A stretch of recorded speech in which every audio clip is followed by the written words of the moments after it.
Vivemos em um mundo onde a onda de terror e desastres tentam roubar a nossa paz, onde o mal sempre está tentando prevalecer. Mas vemos pela palavra de Deus desde o Antigo Testamento que o cuidado de Deus para com aqueles que o temem e o buscam é muito real e permanente. Fique atento a mais um programa Encontro com a Palavra. Aqui apresentamos a palavra de Deus como resposta a todas as mais difíceis questões da vida. Agora com você, Pastor Edson Bruno. Olá, seja muito bem-vindo a mais um Encontro com a Palavra. É um prazer muito grande contar com a sua participação na continuação do estudo do capítulo 8 da Carta de Paulo aos Romanos. O versículo 17 sintetiza o que Paulo fala neste capítulo. Diz assim: se pela transgressão de um só a morte reinou por meio dele, muito mais aqueles que recebem de Deus a imensa provisão da graça. Algumas traduções dizem graça abundante. E a dádiva da justiça reinarão em vida por meio de um único homem, Jesus Cristo. Observe que este é o tema que Paulo desenvolve. Paulo sempre fazia uso de parênteses nos seus escritos. Ele desenvolvia um tema, fazia uma declaração e depois comentava um assunto paralelo. Às vezes temos a impressão que ele fugiu do assunto, mas mesmo nessas horas ele era um escritor brilhante e sempre voltava ao assunto. Muito bem, Paulo voltou ao assunto desenvolvido nos capítulos 5, 6, 7 e 8. Você pode conhecer Cristo, estar em Cristo, ter um relacionamento com Cristo, porque não é apenas a morte dele que salva você, mas também a sua vida. No capítulo 6, Paulo fala a mesma coisa de uma maneira um pouco diferente. Alguns teólogos acham que deveríamos ir do capítulo 5 diretamente para o capítulo 8, porque os capítulos 6 e 7 são um parêntese. Nesses capítulos ele responde perguntas como: devemos continuar pecando para que a graça seja abundante? Devemos continuar em pecado porque não estamos debaixo da lei, mas da graça? Essas foram as questões tratadas nos capítulos 6 e 7. Mas quando chega no capítulo 8, ele volta à mesma argumentação desenvolvida no capítulo 5.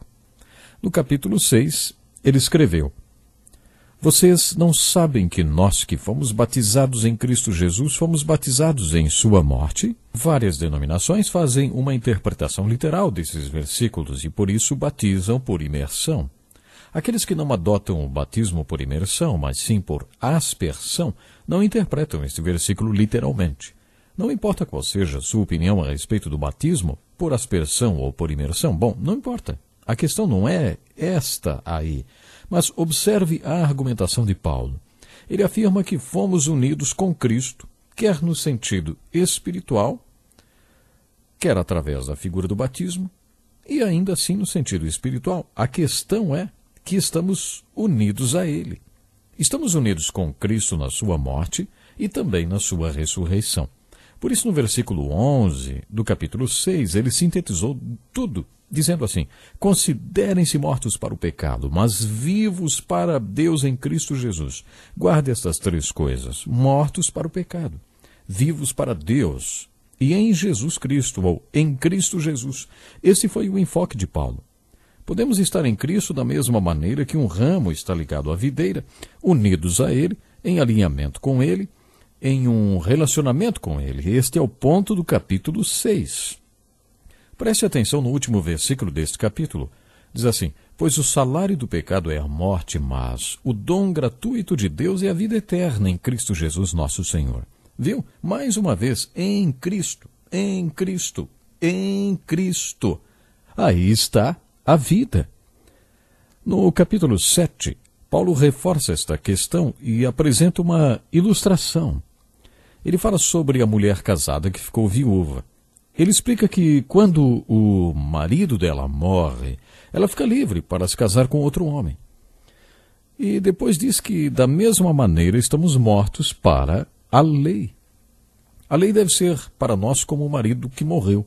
Isso quer dizer que pode haver outro casamento, outra união com aquele que ressuscitou dos mortos, para que possamos dar frutos para Deus e servi-lo em novidade de espírito e não mais segundo a velha lei. Mas agora, morrendo para aquilo que antes nos prendia, fomos libertados da lei para que sirvamos conforme o novo modo do Espírito e não segundo a velha forma da lei escrita. O ponto é que estamos casados com Cristo. Na história da Igreja, vemos que homens de Deus, como Francisco de Assis ou A.W. Tozer, por exemplo, tinham um relacionamento maravilhoso com Jesus Cristo. Eles conheciam a Cristo e Cristo os conhecia. Todos aqueles falaram do amor de Jesus por eles e do amor deles por Jesus. Muitos deles se consideravam casados com Cristo. Alguma vez você já pensou na hipótese do celibato? A maioria das pessoas responde que não. Francis Ridley Havergal escreveu assim: toma minha vida para que ela seja consagrada a ti. Esta mulher casou-se com Cristo e disse que entregou sua vida a ele. Isto é celibato. E ela não era uma freira, não. Ela foi uma santa mulher de Deus casada com Cristo. Mas será que isto é para todo mundo? É disso que Paulo fala aqui? Será que ele está falando sobre orar e ver se temos este dom para casar com Cristo? Não. Ele está falando sobre todos nós sermos casados com Cristo, para que produzamos frutos para Deus e o sirvamos em novidade de vida ou novidade de espírito e não mais segundo a velha forma da lei escrita. Você percebeu? Este é o mesmo tema. Fomos batizados em união com Ele, unimos-nos com Ele, estamos em Cristo. Este é o tema enfocado. No capítulo 8 da carta de Paulo aos Romanos, encontramos o elo para tudo isto que Paulo estava falando quando escreveu no primeiro versículo a palavra portanto.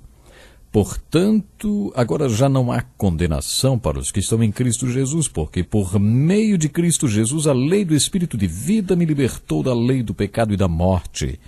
Nesses dois versículos, Paulo resumiu os capítulos 5, 6, 7 e 8. No versículo 1 do capítulo 5, Paulo resumiu os 4 primeiros capítulos desta carta.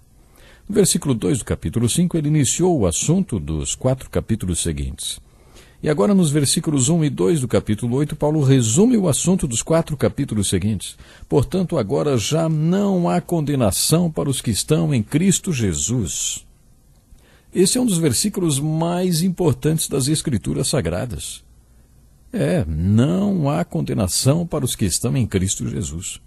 Nos 4 primeiros capítulos desta carta, Paulo falou que todos os homens estão debaixo da lei do pecado, do julgamento, da ira de Deus e da condenação, e apresentou a solução para todo este problema.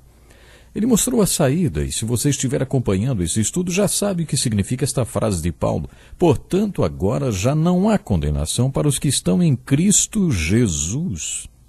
Paulo não está se referindo aos que creram em Jesus, ou creram que ele morreu pelos seus pecados. É assim que muita gente interpreta. Muitas vezes a Bíblia não é interpretada da maneira correta. Podemos interpretá-la de acordo com aquilo que achamos que ela deveria dizer, ou de acordo com o que gostaríamos que ela dissesse. A palavra exegese significa descobrir tudo o que está contido nas Escrituras.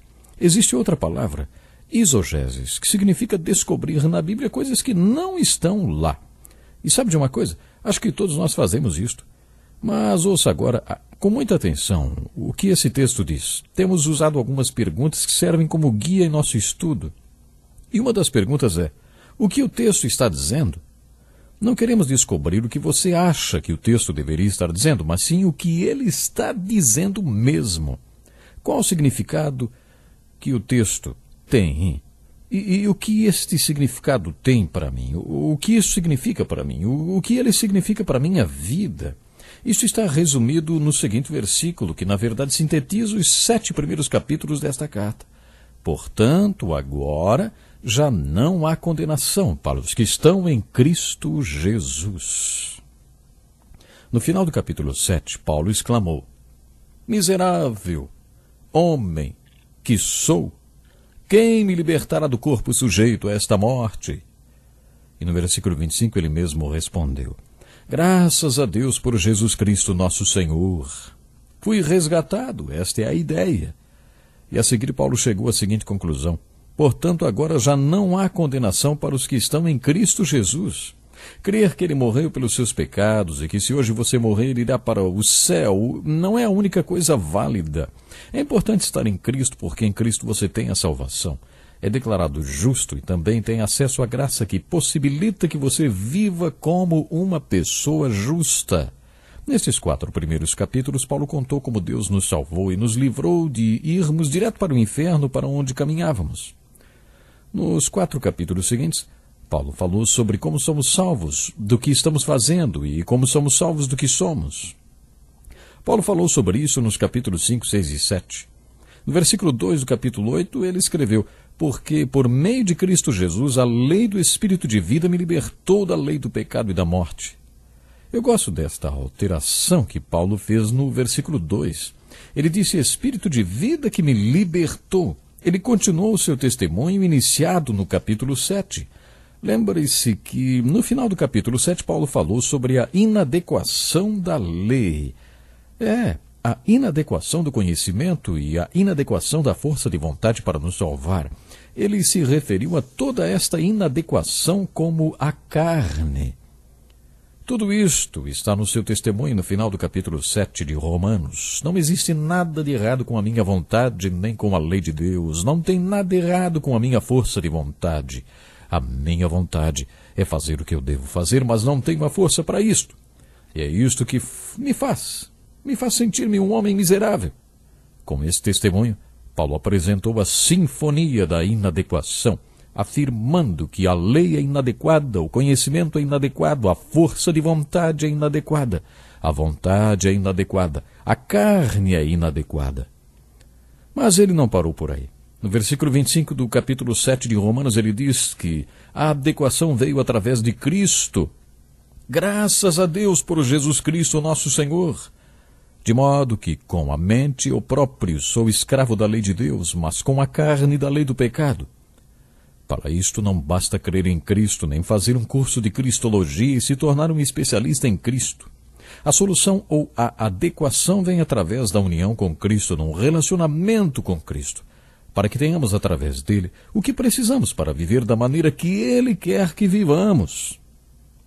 É isto que Paulo quer dizer nos 2 primeiros versículos do capítulo 8. Portanto, agora já não há condenação para os que estão em Cristo Jesus, porque por meio de Cristo Jesus a lei do Espírito de vida me libertou da lei do pecado e da morte. Ele continuou seu testemunho dizendo que Cristo o libertou da lei do pecado e da morte. Ainda temos alguns aspectos para abordar no estudo do capítulo 8 da Carta de Paulo aos Romanos, mas não temos mais tempo hoje.